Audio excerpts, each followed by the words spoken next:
Welcome back to Fast Forward, a podcast by Fastmarkets. I'm Andrea Hotter, Fastmarkets special correspondent, and this is episode 3 of our second series on the key issues impacting critical minerals, energy security, and the energy transition.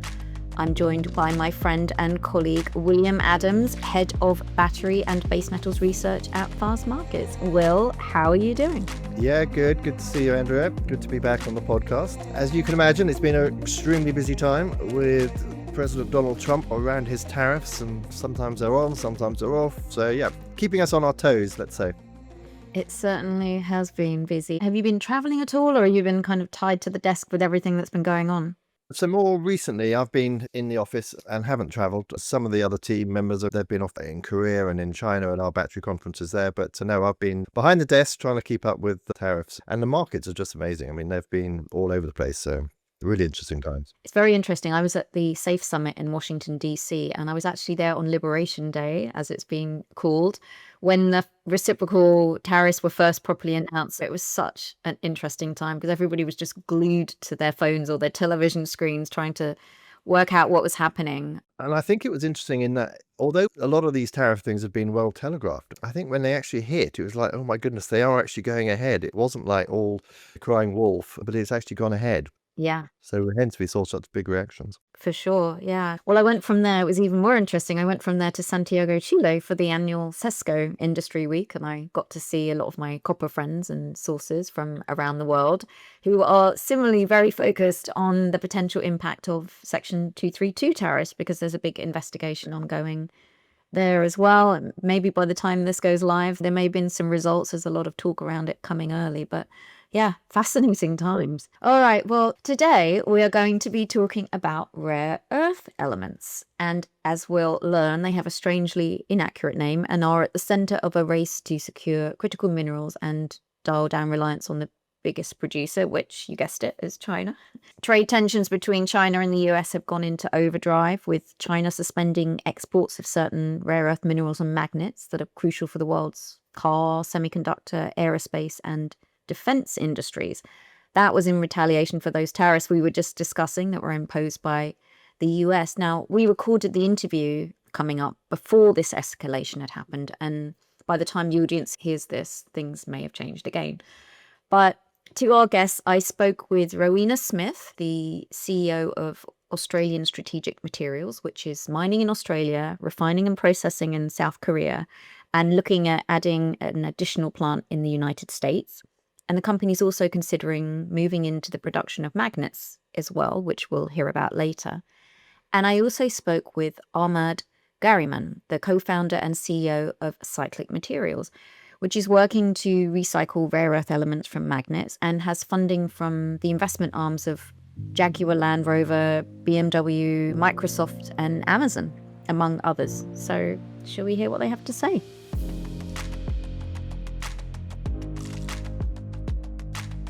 Rowena and Ahmad, it's great to have you both here. It's very nice to be here, Andrea. Great to be here. Thank you. Great. Well, look, there's been a lot of discussion around rare earths, but not everyone is familiar with them. So I think I'd like to start with the basics for our listeners. Very briefly, what are rare earths and why are they actually so important? Rowena, would you like to start? Well, essentially, there are about 17 different elements that sit along the bottom of the periodic table. They're the ones that when we were at school, we completely ignored. And if we ever did try to look at them, we wouldn't have been able to pronounce them. So, there are that group of elements along the bottom. And I think they're important because they are essential for a lot of the advanced technologies that we're developing now. They're used in a range of applications from your LED screens through to the magnets that are an essential component in the wind turbines and the electric vehicles, all the way through to weapons systems. Right. Okay. Also, something really interesting that I've learned since I've been looking at rare earths is that despite their name, they're not actually that rare, are they, Ahmad? No, actually, they are not that rare. You can find rare earth deposits in basically almost every continent and every country on the planet. But the reason we really are excited about rare earth elements is that we need a lot of them in the future of our decarbonization and electrified cities. And that makes them critical. Rare earth elements are like vitamins. We need a little bit of them, but we can't not have them. And in different applications, we use them to improve the quality of those products. I'm going to start with one example, the AirPods that we use in our ears. If we don't use neodymium magnet or rare earth magnet in them and we use conventional magnets, then the size of the magnet you would need to create the same quality of sound is going to be ginormous. So that's what rare earth magnets deliver. They deliver a lot of magnetism, powerful magnetism in a small scale. Yeah, and I think one of the things when we talk about them being rare, they are actually very difficult to extract. So that I think is also something that's important to understand, that whilst they're in abundance in its crust, they generally are found in combination with each other. And so to actually be able to extract them, separate them, refine them requires multiple complex processing steps. And that's why they are so rare to actually be economically developed. Yeah. Okay, great. Well, that sets the scene a little bit. So we've established that the title rare earths is a bit of a misnomer. I think the key here is that China dominates rare earth supply chains, not just at a mine level, although there has been some diversification in recent years, but also massively at the processing stage. So the playing field is currently very unequal, but it hasn't always been this way. I think many people believe the tensions over rare earths have just begun as part of an escalation of trade tariffs and restrictions over the past few years. But in reality, this has been ongoing for decades. So how did we get here? Well, you're right, Andrea. If we were going back into the 20th century, actually, the US was the major producer of rare earths, and MP Materials in the 80s was producing in California. And at the time, the predominant usage was the defense industry. So there wasn't at that time as many of these advanced technologies that were utilizing these materials. So it was fairly small volumes. And I think China was the first country to really recognize the strategic opportunity for these products to have a much wider commercial application. And so they then, in the sort of late 80s, early 90s, started to develop industrial policy around prioritizing the development of this as a supply chain. You know, Deng Xiaoping famously said in the early 90s, the Middle East has oil, China has rare earths, and they really invested quite substantially both in the mining. They subsidized the mining, but they also developed the processing technology to refine, separate it, metallize it. And so you saw then through the late 90s and through into the early 2000s, them really starting to build strength across this supply chain. And then they started to very aggressively price this in order to effectively squeeze out the Western suppliers. And we saw the majority of the Western suppliers actually withdraw and start outsourcing their supply through to China. And they've just got stronger and stronger to now the point where 60% of mining is done in China, and the processing steps beyond that, over 90% of those are currently in China. Yeah, definitely part of a very strategic plan by China, wasn't it, Ahmad? Oh, absolutely. But the key story here is that there are three important numbers. The first one is that 60% of rare earth mining is happening in China. That immediately tells me 40% is outside China. It's in Australia, in the US. 90% of processing of rare earths is happening in China. That tells you that China acts like a vacuum and brings in 30% more material to process. And then 93% of magnets are manufactured in China. It means that China still goes out and sources oxides and brings it in, processed material, and then makes more magnets. So the resource outside China is available. It's just us to change the supply chain, which we will review. Yeah, absolutely. Lots to unpack in there, and we're going to get to all of that. So, as you both have noted, China might account for about a third of rare earth reserves, but there are projects outside China underway. Ahmad, you mentioned Australia. One of those is yours, Rowena. Maybe you want to tell us a little bit about what you're doing. Yes, indeed. So we've got a project in Dubbo in New South Wales, which does have the rare earths. It also has some other critical minerals in it as well. So it's a good example, Andrew, of where they coexist with other materials. So we've done a lot of development work on this. We're 20 years into developing this project. We've got a multi-generational resource in terms of size. We've got all of the engineering work done. We've got all the permitting done. We've done all the IP development work to be able to separate and refine it. We're at the point now where we're talking to funding bodies and off-takers in order to be able to actually construct this and get it into production, with the intention of having it in production in around about 28, 29. Fantastic. We often hear as well about Vietnam, Brazil, Russia, Canada as other areas. We have heard an awful lot about Greenland recently, not just around its strategic geographical importance to the US, but also around interest in rare earths. To what extent do you guys think Greenland might actually help solve some of the concerns around rare earth mine supply? Look, rare earth elements and critical minerals overall have been in top of mind for US administrations in the previous one and the current one as well.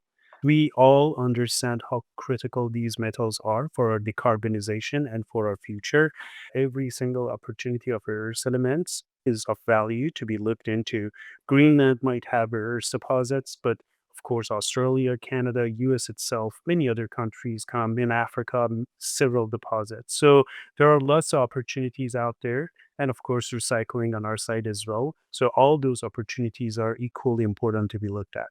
One of the key things as well is that where I was explaining we've been working on our project for 20 years, actually the average time span to develop a rare earths project is 18 years. So, that process of developing the resource-specific technology to separate out all of the various different materials is intensive, as well as going through the permitting process. And so I think Greenland in particular, they definitely do have some great deposits there, but there are some huge challenges to bringing those into commercial production, and the likelihood of that happening in the kind of timeframe that the US administration is wanting to establish this alternative supply chain is pretty remote, to be honest. I think the only way you're going to get volume of these materials into the market in that sort of 27 through 32 phase is to actually commit to projects that are already very advanced and ready to construct and start commissioning. Yeah, 18 years. I mean, it's just crazy. We keep hearing that constantly through these series of podcasts we've been doing, the amount of time it takes to bring projects on. And as you guys have already mentioned, production costs can be high. The minerals aren't concentrated enough to attract large-scale investments sometimes or to be worthwhile.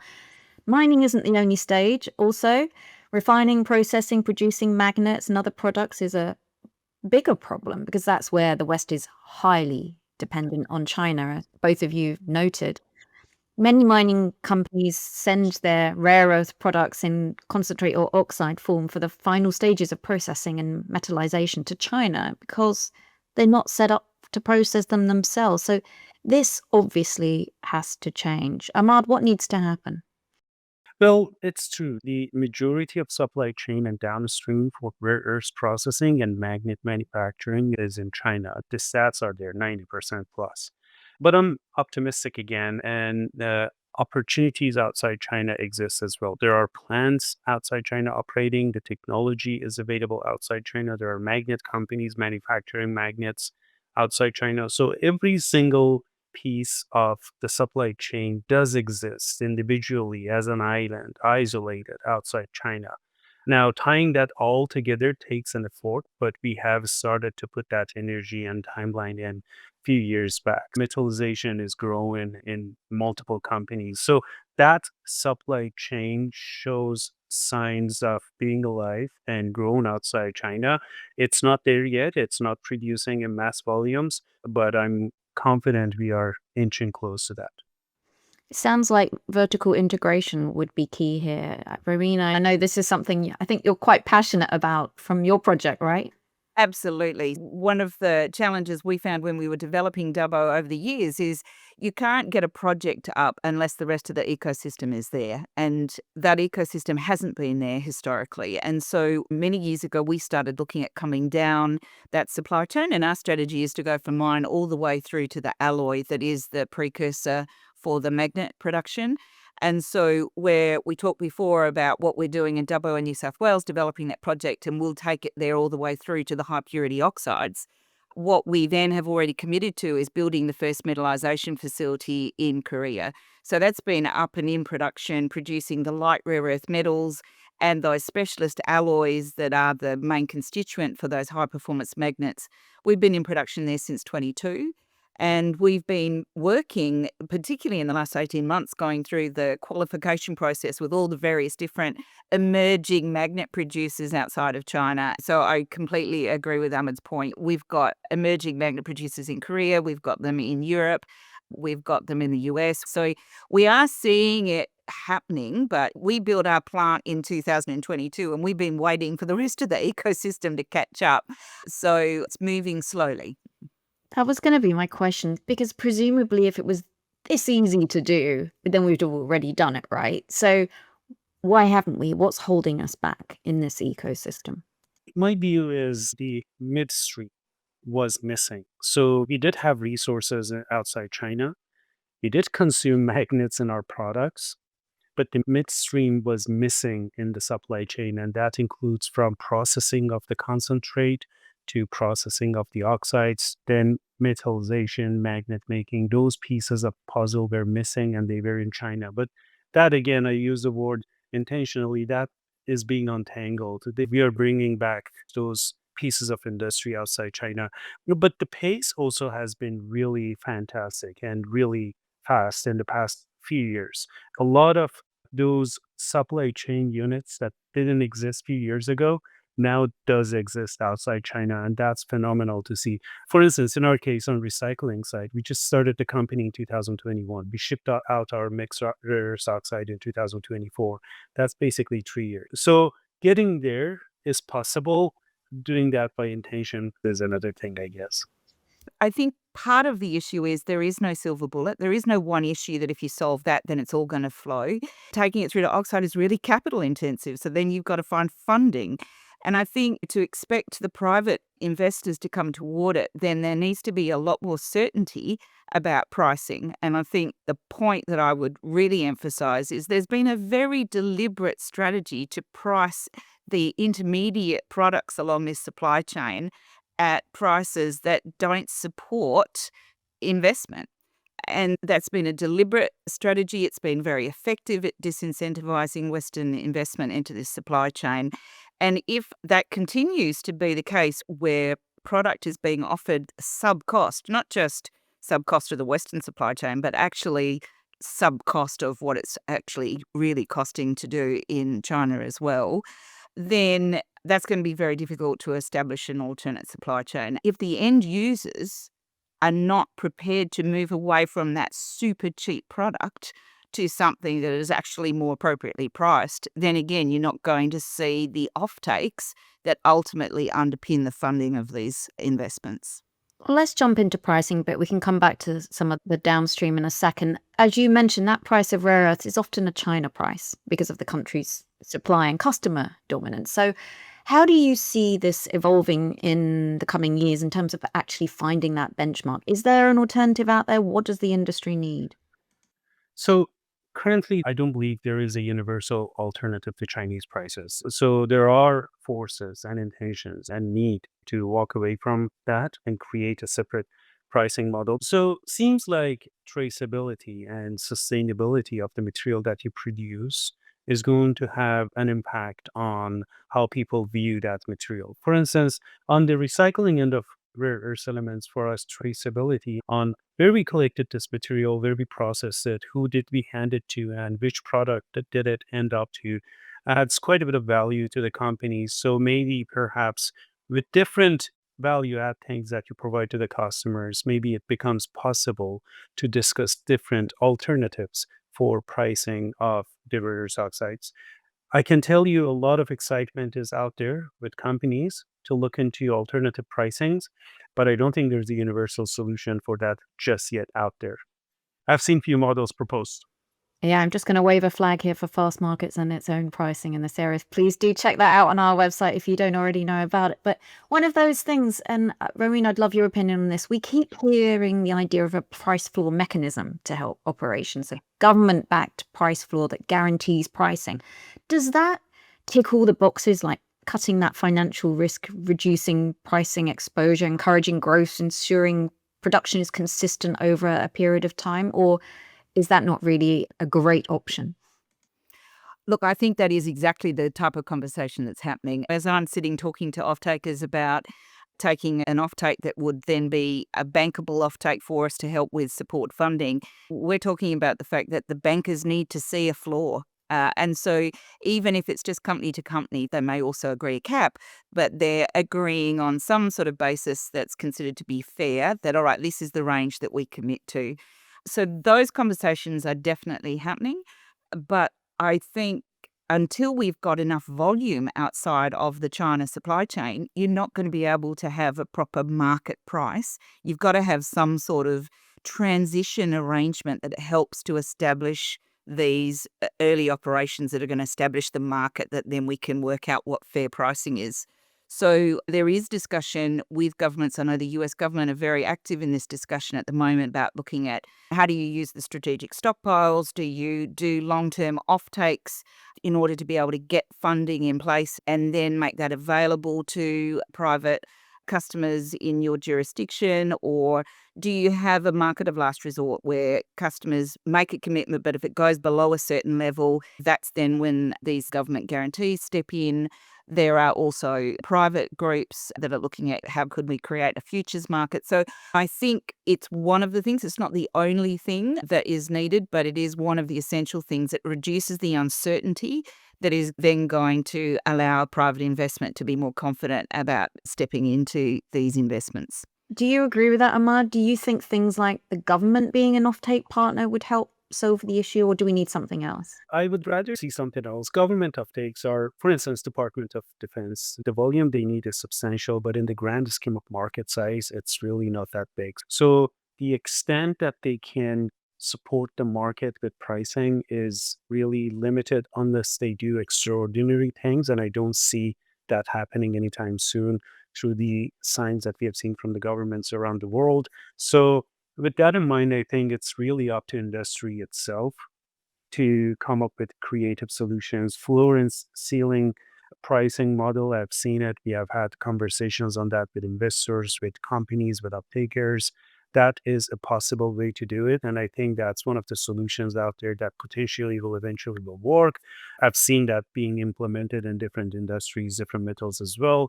And if I were to bet, I would bet on that solution or similar ones.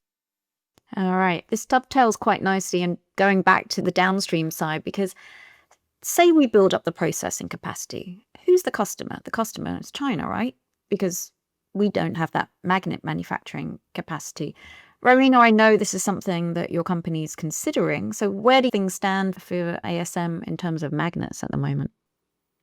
Well, we committed to a strategy of going from mine to metal. We have toyed with would we go into magnets, but that's another competency in itself. So what we're seeing is actually there are a lot of people or a lot of organizations globally at the moment that are looking to step into magnets.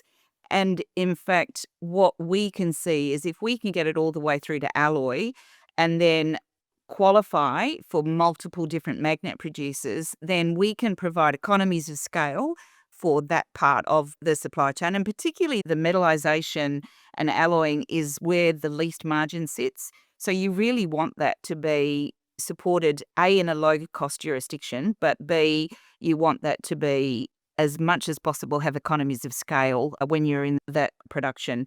So if we take it through to there, then we work with all of the various different magnet producers that are producing or that are developing, then we think that's a good model. And so one of the things we've been talking about, again, with the US Department of Defense, they're saying, would we replicate the metallization facility that we have in Korea in the States and then allow that to be a facility that can be serviced the various different magnet producers that are establishing themselves in the States and then have that domestic supply chain? We've just put in actually an application for funding support from the Department of Defense to do exactly that. And I think that kind of model of leveraging where someone's already got existing established capability and bringing that into your domestic jurisdiction, but then being able to work with that, enabling multiple other parties who are very focused on developing their bit of the technology puzzle that they're expert in. That's how we're going to get an industry up and going rather than just a business or one single supply chain. Yeah, it's interesting you mentioned the DoD. The US Department of Defense has ruled that only non-Chinese magnets can be used by its defense manufacturers by 2027. At the moment, options are still pretty limited. There are advances, but I'm wondering, is that actually doable? I believe so. I believe so. So again, pieces and parts of supply chain does exist outside China. There are mines outside China, in Australia, in the US. There are processing plants outside China, in Malaysia, in Vietnam, in the US, in Europe. Magnet manufacturing does exist. Metallization does exist. LCM is a company in England, and a few other companies actually out there that are doing metallization and magnet manufacturing. So I think it's not the easiest thing to do for DoD, but let's face it, it's a national security matter, and they will spend the extra dollar to get it done. And I'm sure it's doable. Which kind of begs that question as well. At the current pace, how long before the West can sufficiently diversify and catch up, whether it's in the mining stage, which is more advanced, the processing stage, or the going all the way through to the magnets? In other words, how far behind are we? And is it reasonable to think we can actually catch up with China? Rowena, what do you think? I can produce non-China metal and alloy and give it to a non-China magnet producer today. So is it possible? Yes, it is possible. The question is at what scale? And I completely agree with Ahmed's comment that the defence industry is an essential supply chain, but it's not large volumes. And so again, coming back to what's going to support this supply chain in order to be at the economies of scale, one of the things China did very cleverly is that they made sure that there was commercial usage for these materials, and then they really supported the growth of that commercial industry, which then underpinned the economics of it, which then ensured that they had the materials for the defence industry. And I think that model is one that we should really reflect on and think about what are we doing to really support the commercial applications of these materials in order to get really healthy volumes. I was in the States just a couple of weeks ago and I could really feel the shift there with this. I mean, it's noisy with concern around tariffs, but it was also this optimism around the fact that there was going to be a commitment to policies that were going to enable a robust manufacturing downstream industry in the States that was going to be able to flourish. And if that is there, if those policies are put in place, if they work, then I don't think we should underestimate how rapidly we can actually get this supply chain up and going. But we do have to be sensible about where we're putting our investment. So it goes back to invest in projects that are already advanced, work with allied countries to leverage each other's strengths. Don't everybody try to work off a blank page. Let's work in partnership with each other across jurisdictions. And let's move fast because we don't have time to waste. Yeah, for sure. I think the recent executive order we saw on critical minerals has definitely put a bit of a turbocharge under some of the actions there. We do, as you alluded to, though, have a very complex backdrop in terms of trade, and we've seen the opening salvos of a trade war building slowly over the past several years, really. China is ratcheting up its control of rare earth supply chains, as we heard earlier. It's not just geopolitical, but a strategic move that's been going on for absolutely decades. There are concerns it might start to use production and export quotas on rare earths. My question to you is, if China shut down rare earth supply chains, how long before it would start to hit home and impact the West? It would not be a great outcome if they shut down the supply chain to the West. Look, China has been clear in their messaging that critical metals and specifically rare earths is absolutely important to them. They have gained the dominance because they wanted to have the dominance. And I think it would be silly for us to believe that they will let go of it just by us asking. So we have to be prepared. We have to be ready. Different pieces of rare earths supply chain will have different pace to get to fruition. What I mean by that is For instance, for a greenfield mining project, it will take years just to get permit. The average is 15 to 20 years, somewhere in that range. For magnet processing, we have had examples of getting permits in weeks in the US. But what we are focused at Cyclic Materials today is to support the supply chain with recycling of materials. Why we do that? Because in the past 20 years, we have imported all the products from China to Western countries to consume those in our everyday life, from our laptops and hard disk drives to wind turbines to many other applications and electric vehicles and hybrid vehicles. Now, at the recycling end, at the tail end, at the end of life, we actually have ended up with the largest overground deposit of rare earth elements in the US that we are not touching. And bringing that deposit to life and recycling might be much faster than many other mining alternatives. So there are different tools in the toolbox for the Western countries to utilize to get there. But again, I'm optimistic and we will be able to do so. And Rowena, what do you think about the trade situation? I'm curious, where in the supply chain is it going to bite the most? If China cut off supply today, we would start feeling pain later today. It would be that immediate. We saw it in COVID. In COVID, we just had disrupted supply chains. We didn't have broken supply chains or barred supply chains. But a story just here in Perth, where I lived during the COVID period, a friend of mine had ordered a prestige car from Europe. And eventually it arrived. And when it arrived, it came with a note of apology that they hadn't been able to source the magnets that are needed for the automatic seat and windows. I think it took about 6 months before they were able to install the opening mechanisms for the windows and to be able to automatically move the seats.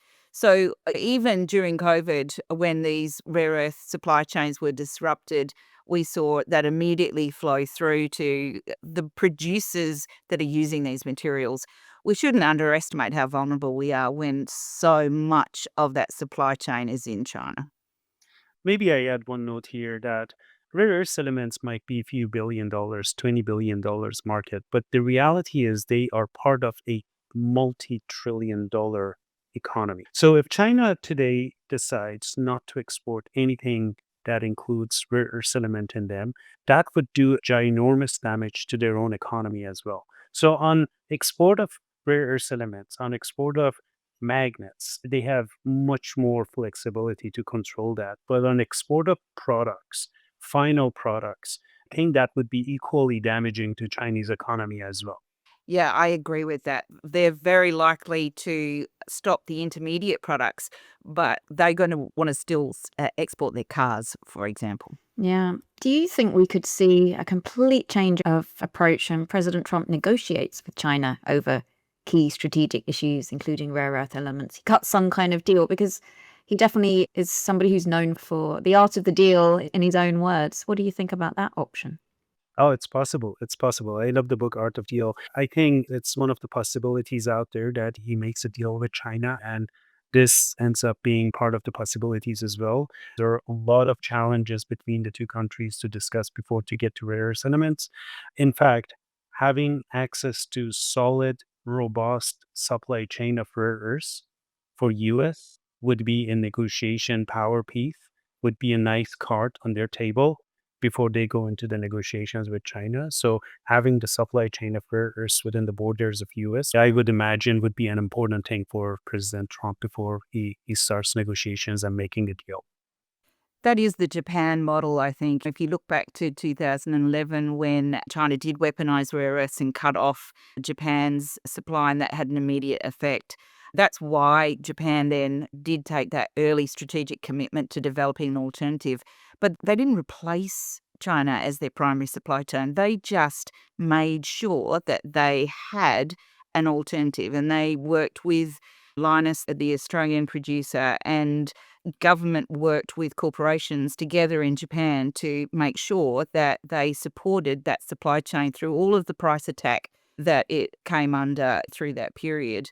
And that's why they are the one country now that does actually have at least some alternative. So it would be a very sophisticated switch of narrative for us to be negotiating directly the US with China. But at the same time, it would be a very sensible outcome to have worked out how to work in harmony, but not be entirely dependent. And so I don't think that even him doing a deal necessarily makes any change to the imperative to establish this alternative. We still need it, even if it's predominantly a supplementary source of feed. Yeah, it could act as a catalyst to get things done even more quickly, as you say. I'd like to go back to recycling that you mentioned earlier, Ahmad. You've explained the role in rare earth, but only about 1% of rare earths come from recycling at the moment. So there's obviously a really long way to go. What kind of a dent do you expect recycling to be making in, say, a decade? Quite a bit, actually. So, if you look into some other metals such as nickel, cobalt, copper, aluminum, steel, the global recycling percentage of those metals lands somewhere between 30 to 60, 70%. For some metals like lead, it's really high. Looking at rare earth elements being at 1% recycled today is really mind boggling. But there are a few reasons for that. So, the first one is we didn't consume a lot of rare earth elements to begin with. The second reason was rare earth elements, usually the key metals are consumed in magnets. And I usually have my example that magnets and steel, they're in love. They attach to one another, go into steel making furnace, and then you lose rare earth elements to the waste of magnet manufacturing.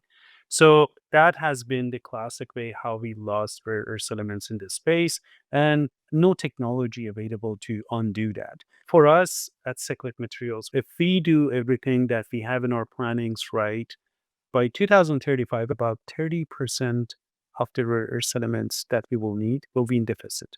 It means that we will produce less rare earth elements than what we will need. And our contribution will be only very few percentage, 5% of that deficit in 2035. This is how much rare earth elements we need.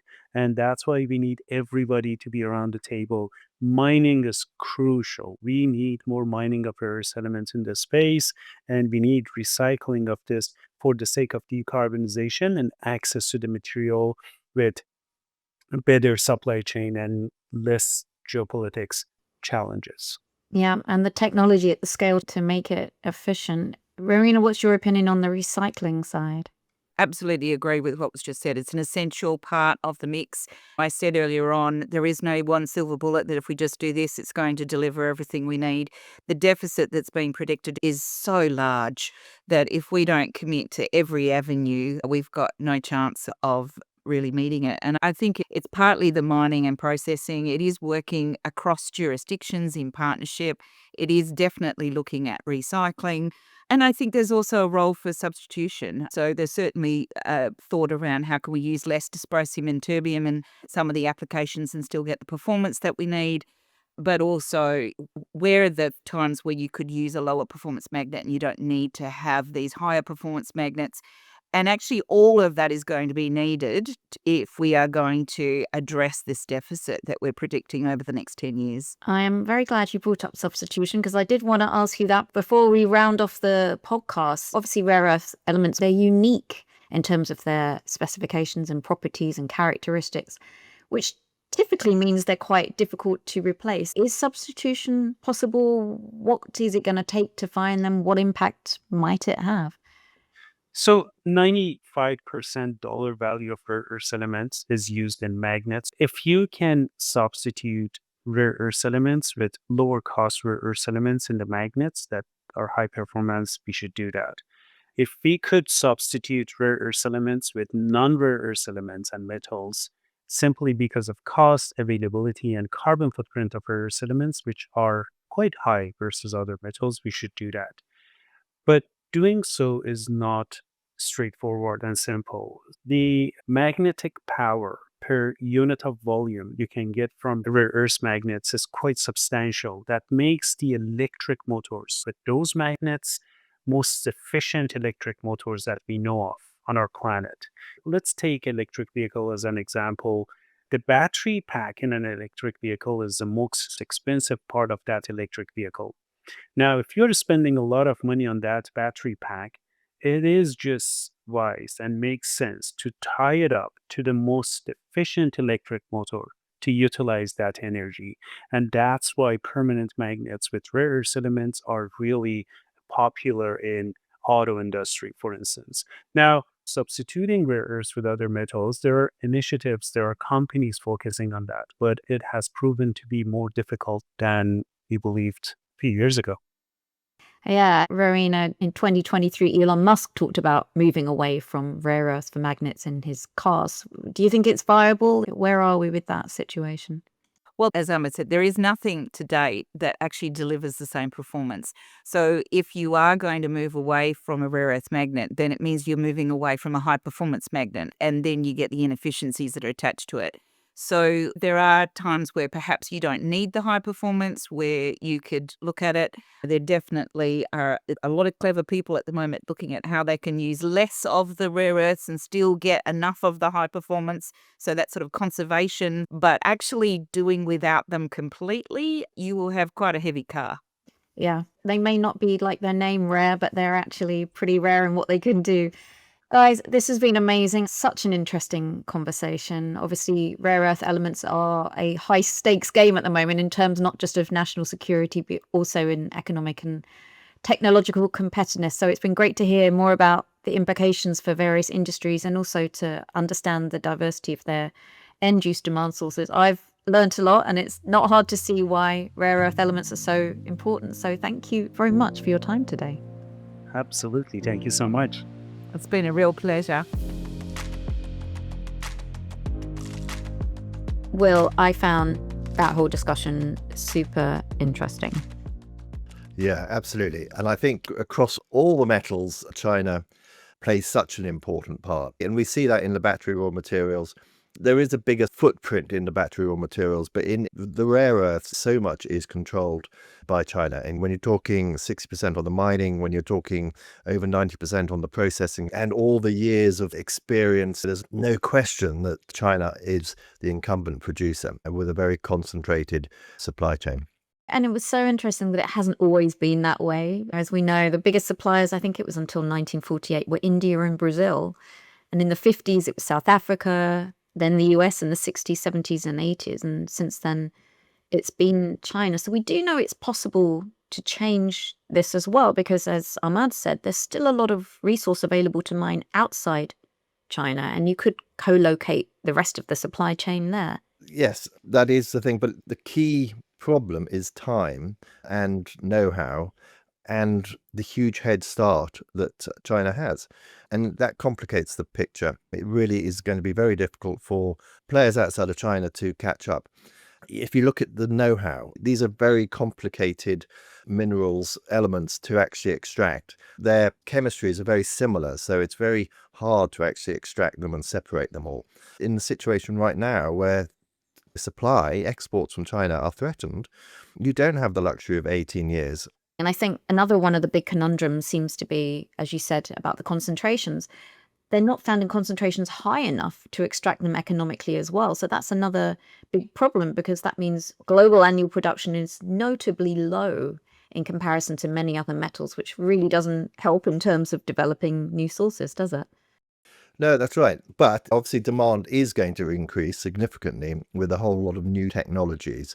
And it looks like we're heading into another arms race as well. These rare earths are used heavily in the military high-tech side of things as well. So there's no question that the West, as Ahmed said, the markets are growing. We need a lot of them. The main thing is it's going to take time. Yeah. As well. And the other side of it is China does things the Chinese way, and it's very concentrated, it's very integrated. And one of the big issues the West has is it's often much more piecemeal, and therefore it's harder to get the whole of that supply chain in a big partnership. And I think what we're learning from the battery raw materials is for the West to compete against China, we need a lot more partnerships to be developed.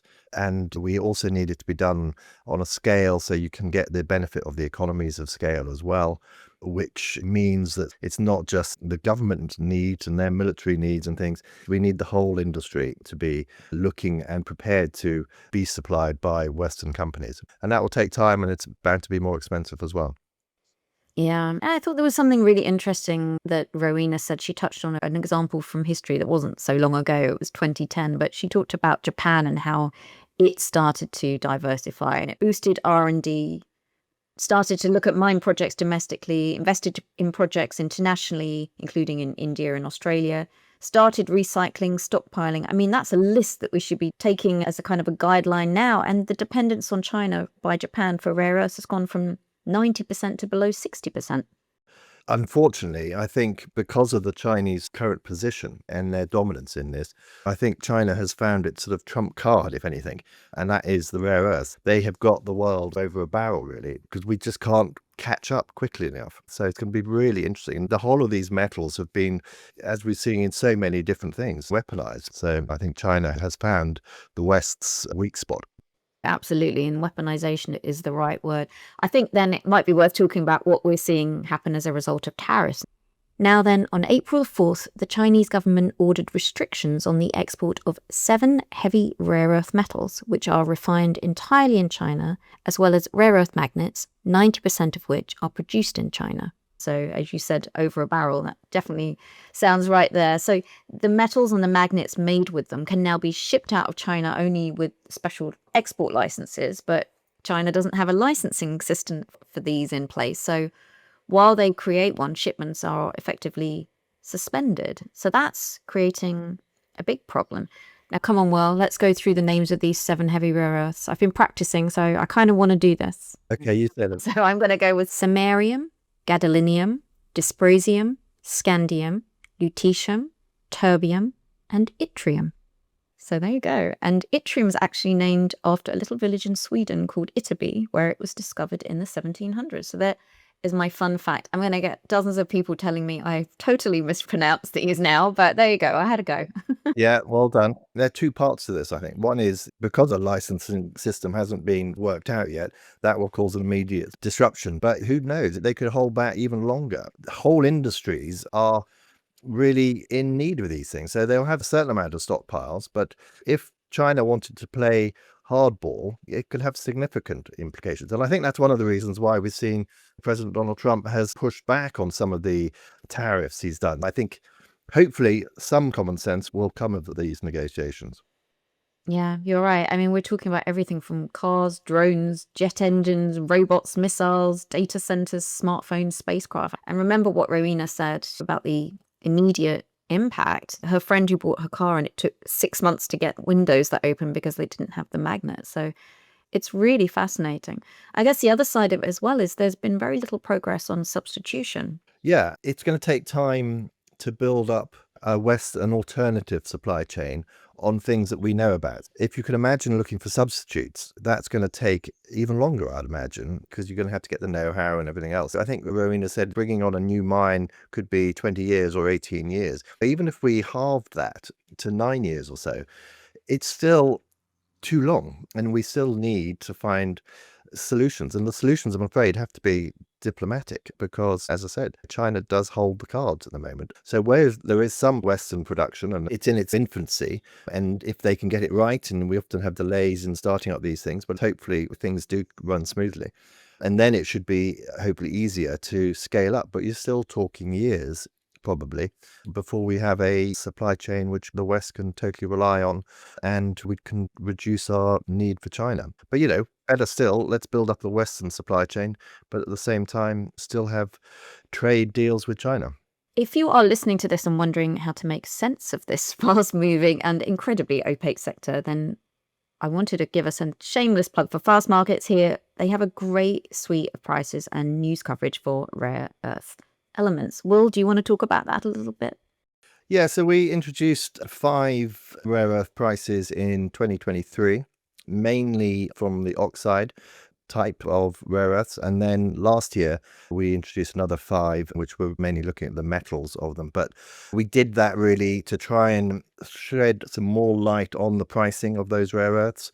So that it's not just all about the Chinese pricing. So we gave a bit more transparency into the prices. And this is something which will obviously develop more and more. One of the issues in this market is they are very opaque. So the more we can actually shed light on that, hopefully the better, to help our clients understand where things are going.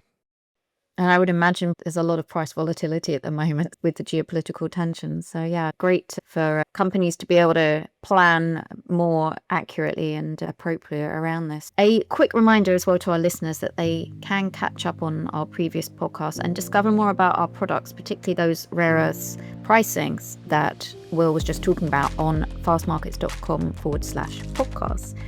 And just to give you all a big spoiler alert, on our next podcast, it's going to feature an interview on the role of big oil in lithium and energy security more broadly. So, Will, as ever, this has been great and really interesting discussion, and I love getting your insights onto everything that's going on.